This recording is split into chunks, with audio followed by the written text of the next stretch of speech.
কাশীপুর জমিদার বাড়ি চুয়াডাঙ্গা জেলায় অবস্থিত শরৎচন্দ্র চট্টোপাধ্যায়ের স্মৃতি বিজড়িত একটি স্থান।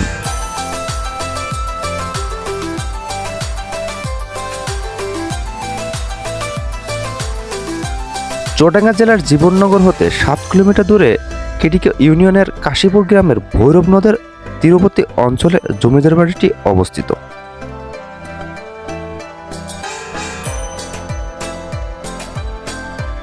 (1861) সালে নির্মিত হয় এই জমিদার বাড়িটি। এই জমিদার বাড়িটিতে থাকতেন তৎকালীন সময়ের জমিদার মিনাই কুমার ও বিনয় কুমার। তারা ছিলেন অত্যন্ত অত্যাচারী। তারা গ্রামের অধিবাসীর ওপর জুলুম নির্যাতন করতেন। এজন্য গ্রামের অধিবাসীরা সবসময় আতঙ্কিত ছিল।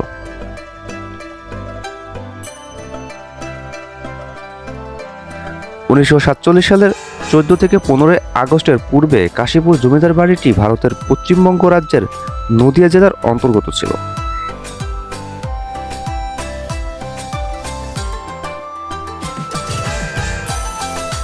বর্তমানে এখানকার বসবাসকারী বাসিন্দাদের পূর্বপুরুষগণদের সাথে বিনয় কুমার ও বিনয় কুমার 1200 বিঘা জমি বিনিময় করে সপরিবারে ভারতে গমন করে।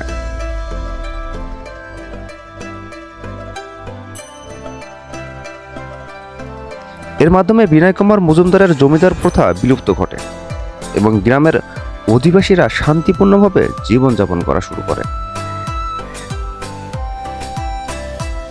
জমিদার বাড়িতে এখনো জমিদারের ব্যবহৃত নানা জিনিসপত্র রয়েছে। সেগুলোর মধ্যে রয়েছে সোফা, টেবিল, খাট, পালং সহ আরো নানা জিনিসপত্র।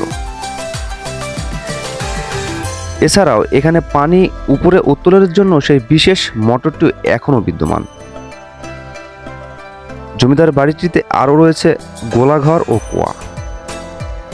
জমিদার বাড়িটির প্রধান ফটকের সম্মুখে একটি কৃষ্ণচূড়া ও বটগাছ বিদ্যমান এখনো রয়েছে।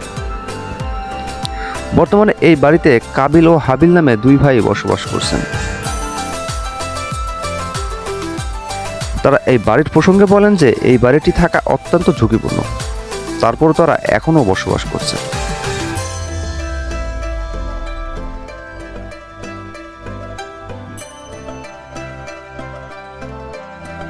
জমিদার বাড়ির প্রধান ফটকের সম্মুখে একটি